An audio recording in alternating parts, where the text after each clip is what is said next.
In 2013, Angelina Jolie announced in the New York Times that she had undergone a double mastectomy after testing positive for the BRCA1 gene mutation, a clinical, deliberate medical decision that sent shockwaves around the world. A Hollywood superstar, one of the most iconic sex symbols on the planet, voluntarily stepped into an operating room to prevent cancer before it ever had the chance to appear. Not a role, not a script, real life. And from that moment on, the public was forced to see her differently. Behind the flawless beauty stood a woman long familiar with loss. Angelina Jolie has never been a simple story. She once kissed her brother on the Oscar red carpet, once wore a vial of her lover's blood around her neck, once carried the label of Hollywood's dangerous wild child. Yet that same woman became a Goodwill Ambassador for the United Nations High Commissioner for Refugees, walking into some of the harshest war zones on Earth, holding stateless children in her arms. On one side, desire, rebellion, scandal. On the other, discipline, responsibility, and compassion to the very end. Between glamour and darkness, between fame and loud public separations, between the fierce strength of Lara Croft and the quiet scars of surgery, Angelina Jolie exists as a living paradox. She is a talent recognized with an Academy Award, a woman who loved intensely and divorced in pain, a mother of 6 children from multiple continents. So what truly lies behind that piercing gaze? A longing to be loved, or a fear of abandonment that has never fully faded? That piercing gaze was not born on the red carpet, but inside a home where love had fractured before she was old enough to understand what a whole family meant. Angelina Jolie was born on June 4, 1975, in Los Angeles, to Academy Award-winning actor Jon Voight and actress Marceline Bertrand. On the surface, it was a promising beginning. But even before she was born, the marriage had already cracked under the weight of Jon Voight's affairs. When Jolie was still very young, her father left. Marceline stayed behind, taking her 2 children, Angelina and James Haven, into the life of a single mother in a city that glittered but felt cold. Marceline gave up her acting ambitions to raise her children. The small family relied largely on financial support from Jon Voight, while the emotional distance between him and his daughter continued to grow. Occasional meetings on film sets or at premieres were not enough to fill the emotional void. The feeling of being left behind formed early in Angelina, a quiet sorrow that lingered. Later, when she began her career, she dropped the surname Voight from her name as a way of severing dependence on her father's overwhelming shadow. Her childhood was not gentle. At Beverly Hills High School, Angelina was thin, wore thick glasses and braces, and often became the target of teasing. Instead of trying to blend in, she chose to stand apart. Black clothes, heavy makeup, dyed hair, a cold demeanor. That rebellious exterior concealed a girl who constantly felt out of place. She nurtured obsessions with death, collected knives, and hurt herself. Not to shock others, but to control the emptiness when her inner world found nothing to hold on to. Despite her insecurity about her appearance, Angelina tried modeling at a very young age, partly to earn money and partly to seek validation. She was rejected many times, told she did not meet the standards. Those cold assessments did not make her stop. Each small photo shoot, each brief appearance in a music video became an early step that helped her see another way out, a place where she was no longer Jon Voight's daughter, but a distinct, sharp-edged personality, ready to define herself at any cost. Those rebellious teenage years did not pass in silence. The camera had swept across her face very early on, when she made a brief appearance in Lookin' to Get Out in 1982, a film co-written by and starring Jon Voight himself. At that time, Angelina was only a child standing beside her father, a small frame within his world. No one called it a career beginning. It was merely the first evidence that she was born into cinema, but did not yet belong to it. In the early 1990s, when she decided to enter the profession seriously, there was no red carpet waiting to welcome her. Cyborg 2, 1993, a low-budget science fiction film, was expected to open the door to action roles for the young woman with the piercing gaze. Reality proved harsher. The film failed badly, barely noticed by the public. In a Hollywood enamored with flawless faces, Angelina was seen as too intense, too angular, not pleasant enough to become a box office star. No nominations, no awards, no impressive revenue, only the feeling that she had stepped out from her family's shadow, only to fall into another darkness. By 1995, she appeared in Hackers. Though not commercially successful, the film developed a life of its own in popular culture. On screen, Angelina did not play an innocent girl. She was Kate Acid Burn Libby, intelligent, defiant, charged with the rebellious energy of the newly emerging internet era. Black leather outfits, short hair, a challenging stare shaped a different image. Not Jon Voight's daughter, but an independent personality carrying a cyberpunk spirit. The film did not ignite a box office frenzy, but it drew a young audience community, and the name Angelina Jolie began to be mentioned as an unpredictable face. During those years, she was not yet viewed as a serious talent. Producers still attached the familiar label, Jon Voight's daughter. The silent comparisons hovered over every audition. She understood that if she continued standing beneath that surname, any success, if it came, would also be questioned. Dropping the name Voight was not merely a legal act. It was a personal declaration. She did not want to inherit glory, she wanted to pay for each step herself. At that time, Angelina sought out sharper roles, characters who were imperfect, even distorted. She did not try to soften herself to fit the Hollywood standards of the moment. She kept her hair messy, her gaze sharp, her thin body unapologetic. Auditions did not always end with a nod. Sometimes they ended with cautious looks, comments that she was too strong, too dark. Yet within that repetition of rejection, she gradually formed a strategy. If she could not become the traditional model, she would become something no one else could replace. She did not need to be beautiful by conventional standards. She needed to be seen in depth. And in the space between commercial failure and the hunger for recognition, Angelina Jolie began building a different path. One where she did not ask permission to enter Hollywood, but prepared to force it to pay attention. The attention she had been waiting for finally arrived, but not from loud commercial films, rather from characters carrying psychological fractures so deep they left audiences breathless.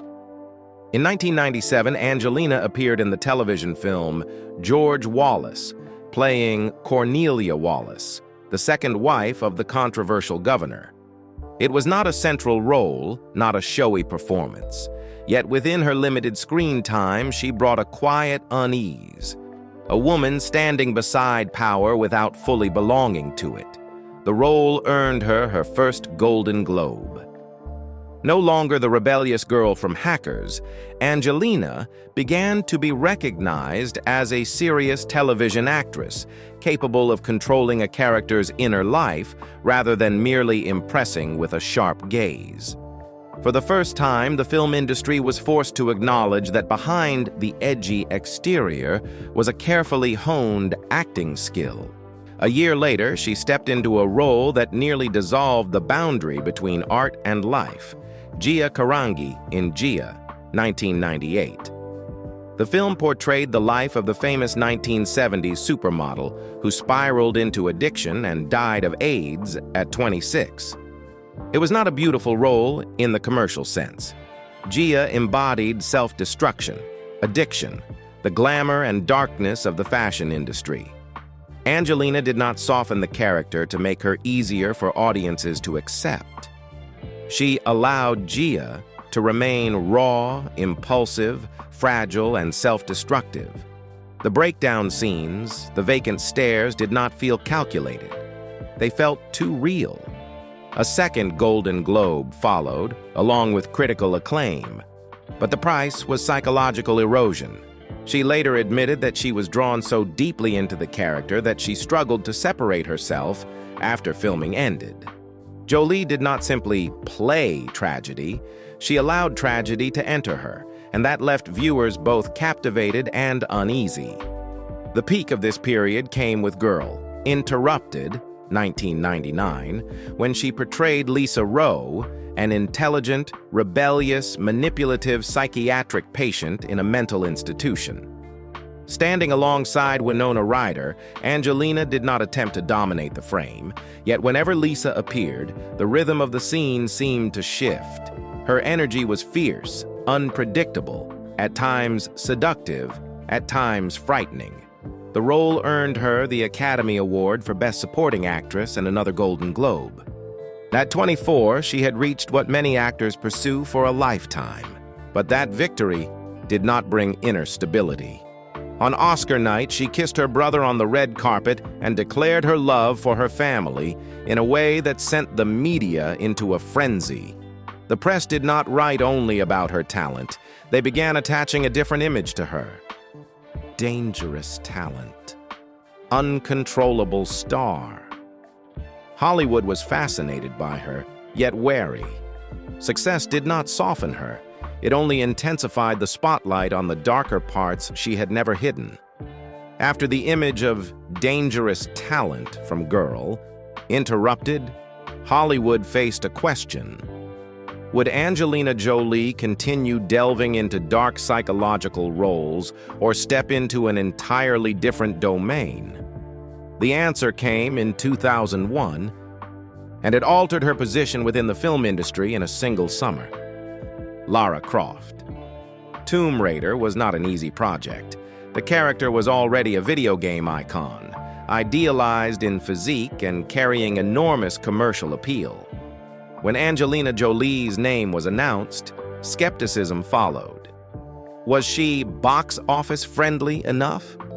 She threw herself into grueling physical training, learned martial arts, practiced shooting, and performed many of her own dangerous stunts. On screen, her Lara Croft was not merely a sensual image. She was a heroine who controlled every movement, every breath, every dangerous situation with near absolute composure. The film grossed nearly $275 million worldwide, enough to make her one of the rare female action stars of early 21st century Hollywood. The 2003 sequel further solidified her commercial standing. Angelina was no longer just a critically acclaimed actress. She became a global brand. Posters of her piercing gaze and gun in hand appeared around the world. The image of a sensual, strong, self-possessed female hero was cemented in the public consciousness.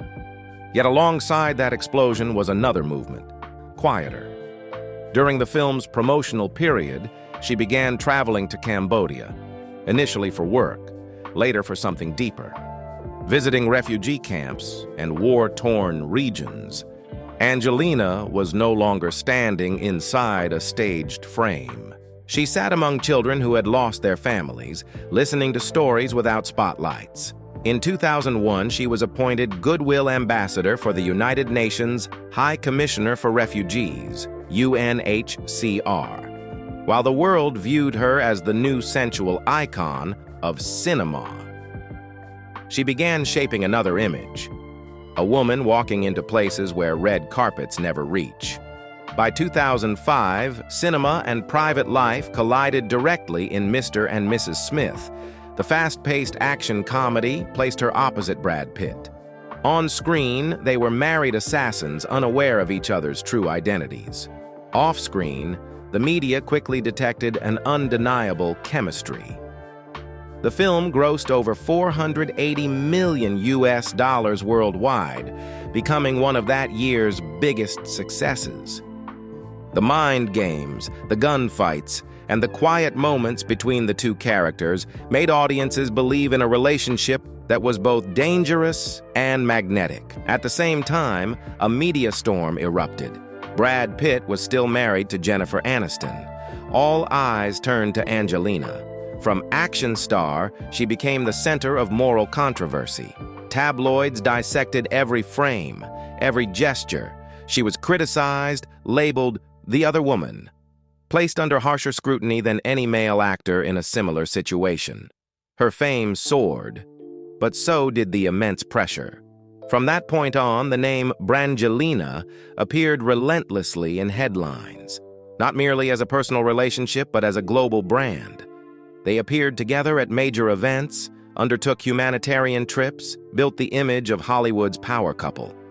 Angelina's career entered a new level, where cinema, humanitarian politics, and private life merged into a symbol both celebrated and relentlessly examined. Amid the peak of fame and a private life scrutinized to the point of suffocation, Angelina began to shift. Not loudly, not with grand declarations, but her choice of roles changed noticeably. Instead of continuing to capitalize on the profitable image of the sensual action star, she turned toward portraying women who endured real loss, pain that could not be resolved with a gunfight. In 2007, she played Marianne Pearl in A Mighty Heart, the pregnant wife of journalist Daniel Pearl, who was kidnapped and murdered in Pakistan. Gone were the piercing stares and the body designed for action sequences. Angelina appeared with almost no makeup, a restrained voice, every movement slow and heavy. She did not try to turn Marianne into a tragic icon. She allowed the character to exist as a human being struggling to remain standing in the midst of catastrophe. The role demanded restraint, and it was precisely that restraint that created its weight. Many critics recognized a more mature layer of performance. No need for display, no need to shock, only the ability to sustain emotion long enough to force the audience to confront pain. A year later, she collaborated with Clint Eastwood in Changeling, 2008. The character Christine Collins, a single mother in 1920s Los Angeles fighting the police system after her son disappears, was her greatest challenge at that time. The film did not rely on action or scandal. It relied on the eyes of a woman stripped of her voice. Angelina eliminated excess movement, hardened her facial expression in interrogation scenes, allowing desperation to surface only through her eyes. The role earned her an Academy Award nomination for Best Actress, along with BAFTA and Golden Globe nominations. No longer merely a box office star, she entered the realm of performers regarded as possessing lasting emotional depth. But the redirection did not stop in front of the camera. Trips to Bosnia, Cambodia, and Afghanistan exposed her to stories of war and trauma beyond Hollywood scripts. In 2011, she made her directorial debut with In the Land of Blood and Honey, set during the Bosnian War. The decision was not universally supported. Some argued that a Hollywood star could not authentically tell a complex story about ethnic conflict. Angelina wrote the screenplay herself, worked with local actors, preserved the original language rather than softening it for the American market. The film was not a box office explosion, but it marked a clear shift in power. She was no longer merely the face of a project. She controlled the narrative. With Unbroken, 2014, the story of athlete Louis Zamperini surviving World War II and imprisonment in a Japanese POW camp, Angelina stood entirely behind the camera. The film grossed over $160 million worldwide and received 3 Technical Academy Award nominations. Here, she did not seek personal spotlight. She constructed a story about endurance, about dignity tested to its limits. Themes of war, trauma, and resilience were no longer background elements in her life. They became central to her creative vision. During this period, Angelina Jolie did not abandon the action star. She expanded it. From a woman holding a gun on screen, she became someone asking questions about violence, about the consequences of war and loss. That shift did not make her less famous, but it changed the public gaze. Audiences no longer just waited for her to appear. They waited to see what story she would tell next. After the war stories and trauma narratives she chose to tell from behind the camera, Angelina returned to the screen with an image that was neither simply hero nor victim. In 2014, she donned the black wings of Maleficent, Disney's classic villain, and transformed the character into a new symbol.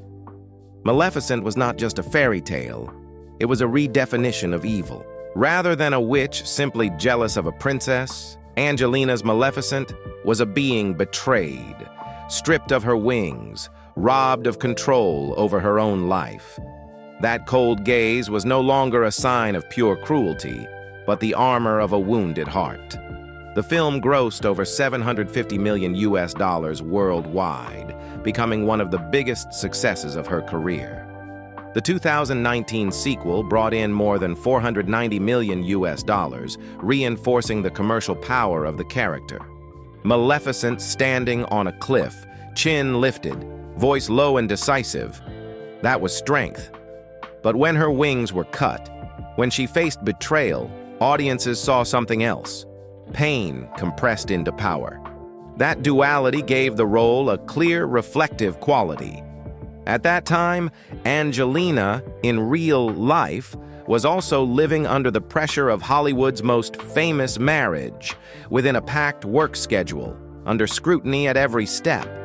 Maleficent was both villain and protector, both ruthless and tender toward the child she once cursed. The image fused with her, turning her into the Dark Queen in a way that was both brand-defining and psychologically layered. Between the two Maleficent films, she undertook a far more personal project, By the Sea, 2015, which she both directed and starred in alongside Brad Pitt. The film tells the story of an artistic couple slowly fracturing in a seaside hotel in France.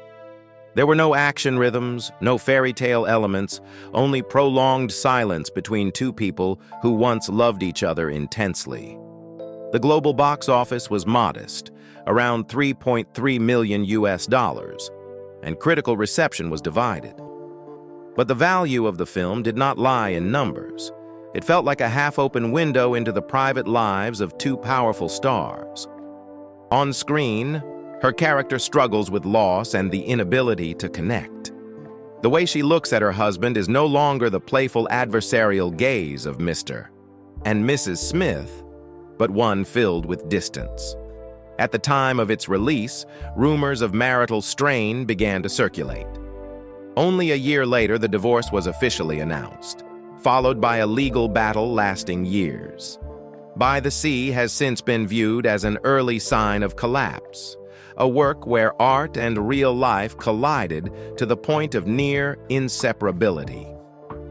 During this phase, Angelina was both Disney's commercial icon and a woman confronting seismic changes in her private life. Her red carpet image remained sharp, dark attire, absolute composure. But beneath the carefully designed garments was a restructuring of self. From half of Hollywood's most powerful couple, she gradually stepped into a more solitary journey, where strength no longer came from partnership, but from the ability to stand alone within the darkness of her own making. Her private life began to take shape in a similar way. Without announcements, without a clearly defined starting moment, relationships arrived while work was already in motion. Between two filming schedules, in makeup rooms, on evenings when scripts still lay open on the table. Some people entered quickly, stayed long enough to share a life already unstable, then left when each returned to their own orbit. Jolie's first marriage to British actor Johnny Lee Miller began with the connection they formed on Hackers, 1995. They were not only co-stars, but found in each other a particular sense of understanding. Their wedding in 1996 was simple, yet bold, reflecting Jolie's rebellious youth. She wore a white t-shirt on which she had written Miller's name in her own blood, a symbol of intense love and unconditional devotion. Yet that passionate emotion did not last long. The marriage ended after only a few years, not because of betrayal, but because both realized they were moving along separate paths. Jolie later recalled the relationship with respect, maintaining a close friendship with Miller, as a way of preserving the best parts of the past. After stepping out of her first marriage, Jolie turned to Billy Bob Thornton, an American actor and musician 20 years her senior. The relationship quickly became a media focal point due to the large age gap and contrasting lifestyles. Their 2000 wedding once again shocked the public when the two wore vials of each other's blood around their necks, a dramatic symbol of their love. While Thornton wanted to maintain a simpler life, Jolie was drawn toward humanitarian adventures and a desire to understand the wider world. Ultimately, those differences led to their separation.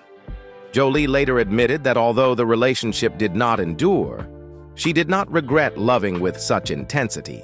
It was in the space following those early heartbreaks that Angelina Jolie made a decision independent of any man, to become a mother in her own way. In 2002, during a trip to Cambodia while filming Tomb Raider, she adopted Maddox.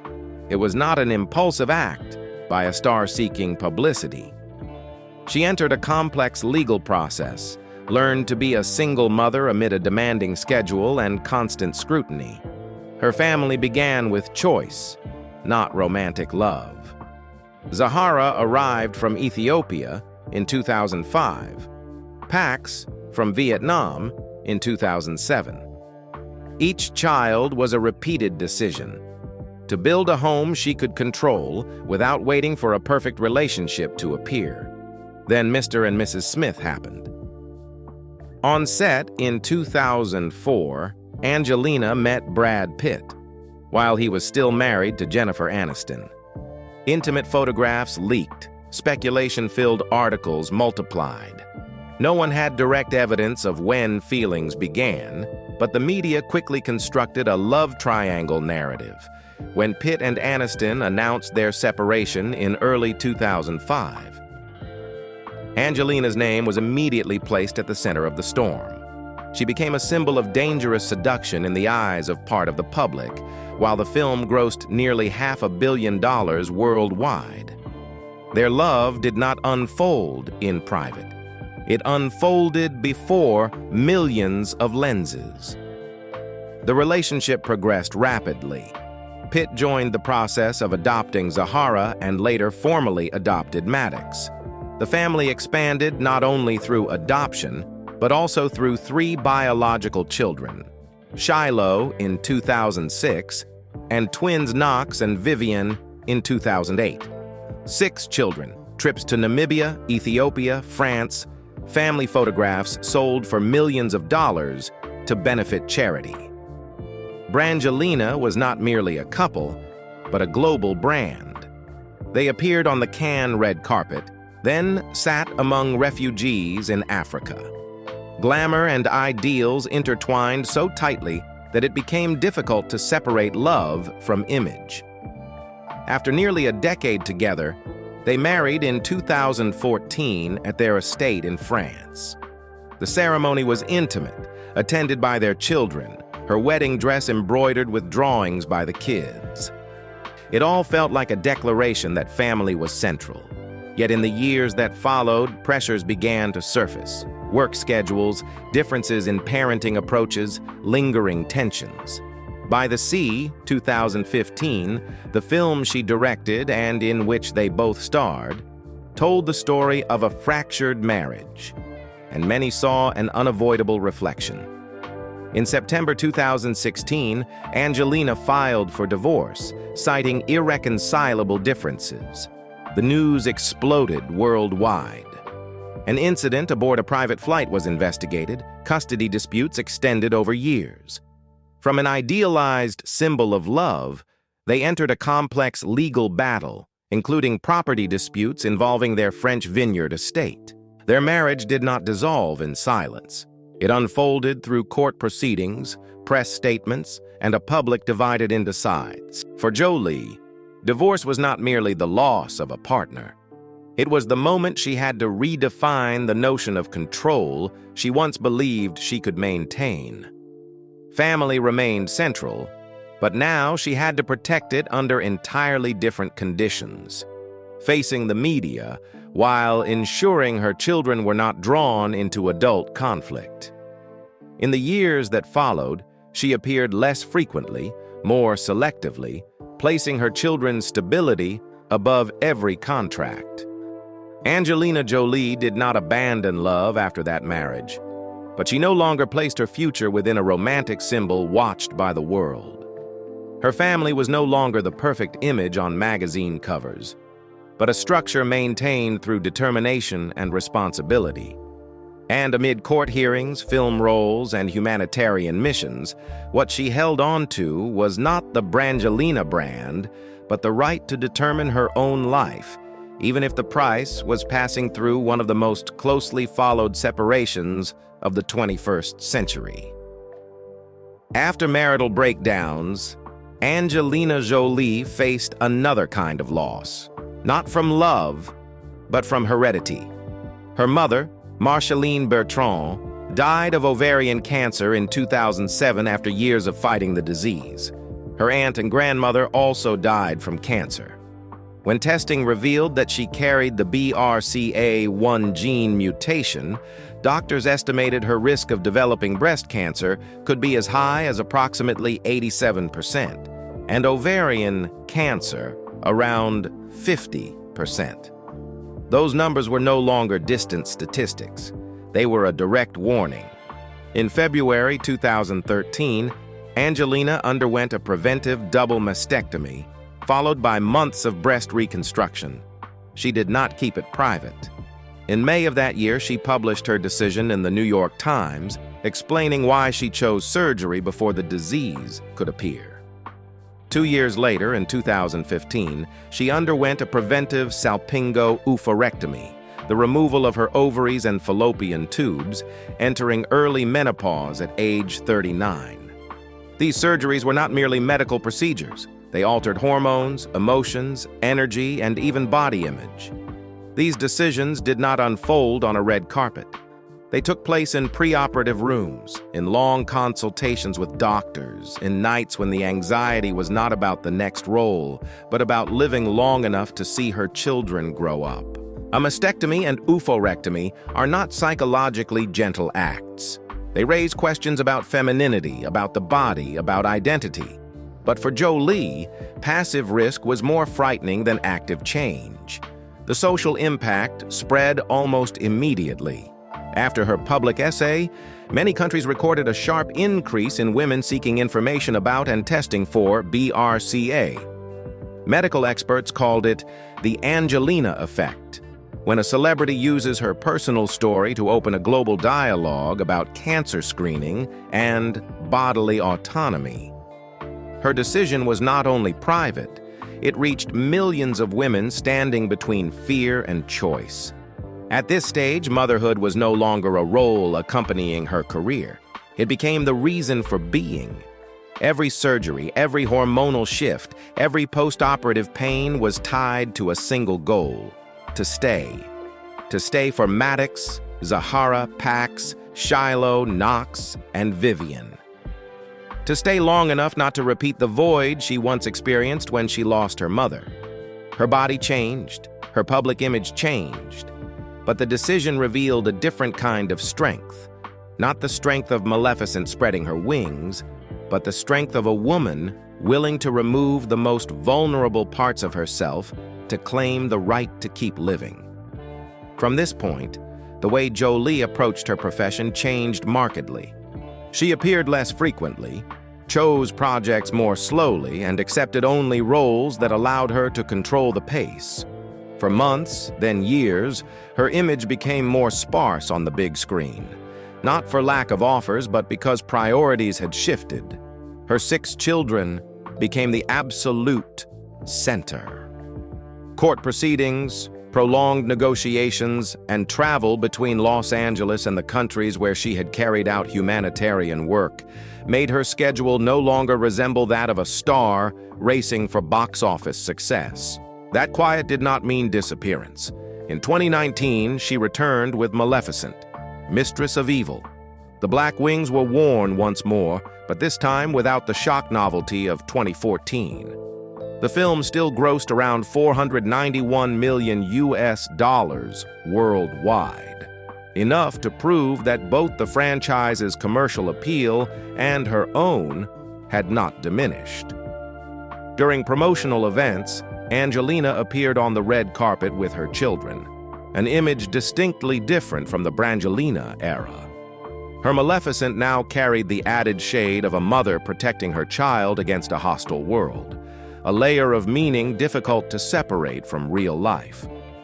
In 2021, she joined the Marvel Cinematic Universe as Athena in Eternals. Standing alongside an internationally diverse cast, Angelina was not the narrative center, yet each time her character appeared, the frame carried a distinct tone. Athena is a warrior afflicted by memory instability, suffering from a condition that prevents her from distinguishing past from present. The character's internal fracture was not expressed through loud tears, but through a lost gaze amid the battlefield. The film received mixed critical reactions, yet its global box office surpassed $400 million. More importantly, her presence within a major franchise like Marvel demonstrated that Angelina's global star status did not depend on her private life or legal controversies. Alongside cinema, humanitarian and political work continued to occupy much of her time. As a special envoy of UNHCR until 2022, Angelina not only participated in field visits but also addressed parliaments, wrote for major newspapers, and advocated for women's rights and refugees. She gradually separated her image from the frame of Hollywood star, stepping into a space where her voice was heard not because of fame, but because of more than 2 decades of field experience. The year 2024 marked another unexpected shift. At the Tony Awards, Angelina won her first Tony as a producer for the musical The Outsiders, which took home Best Musical. From an Academy Award for acting, to film director, to Tony-winning stage producer, she expanded her professional ecosystem beyond the screen. Broadway is not a territory easily conquered by film stars, yet her involvement and victory revealed a long-term ambition to control content, to shape narrative, not merely to stand before the camera. In early 2025, she received the Molten Modern Master Award at the Santa Barbara International Film Festival, honoring her influence and cinematic contributions. The award was not tied to a specific film, but to her entire journey. Meanwhile, The Outsiders continued to extend its life after the Tony win, mentioned in touring plans and cultural outreach. Entertainment news outlets also continued to report on new projects associated with her name, such as Maria and Couture, showing that Angelina was still moving, but according to her own rhythm. Some stars are remembered for box office numbers, some are recorded in history for their awards. Angelina Jolie's legacy lies elsewhere, in her ability to turn paradox into strength and fame into a tool. She entered Hollywood as a girl labeled John Voight's daughter, then deliberately shed that surname to build her own identity.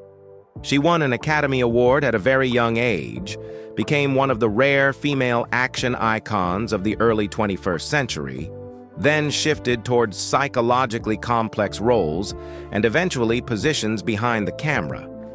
Her career has not followed a safe, linear path. It has repeatedly dismantled its own previous image. From Lisa Rowe to Lara Croft, from Maleficent to Marianne Pearl, each character expanded the concept of women on screen.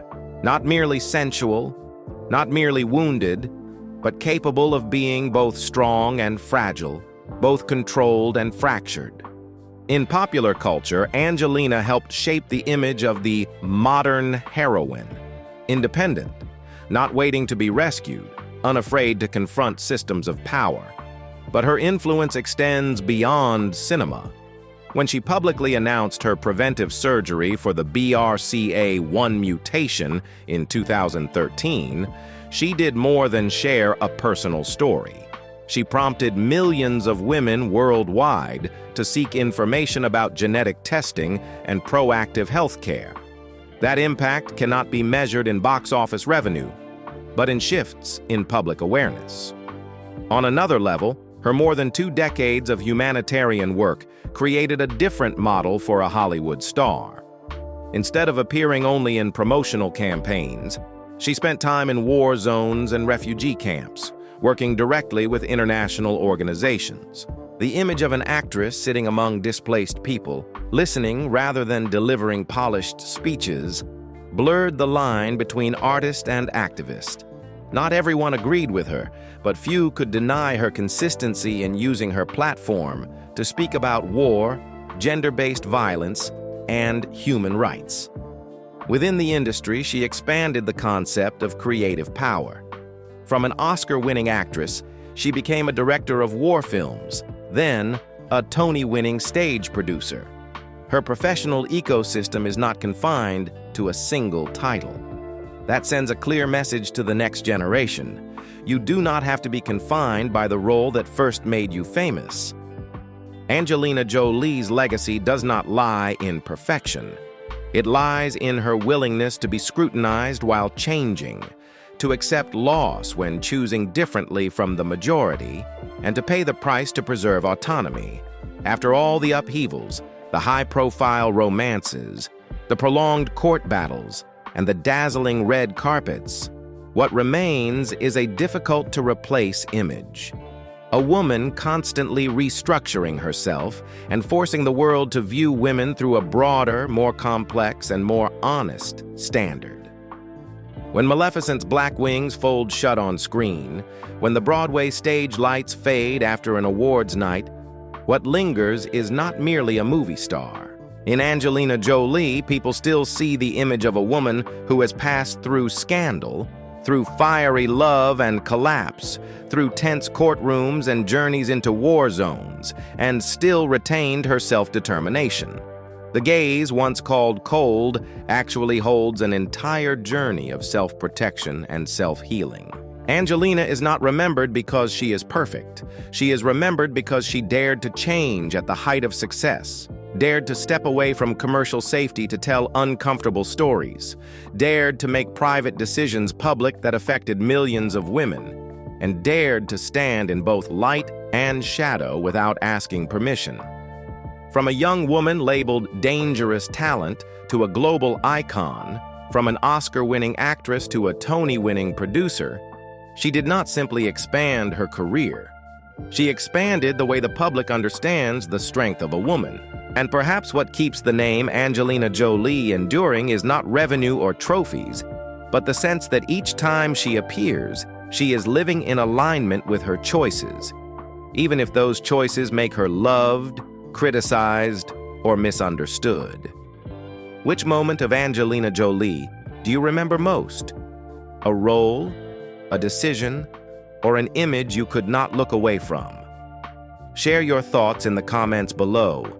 Press like and subscribe so we can continue exploring the lives of those who have lived fully between the light and shadow of art.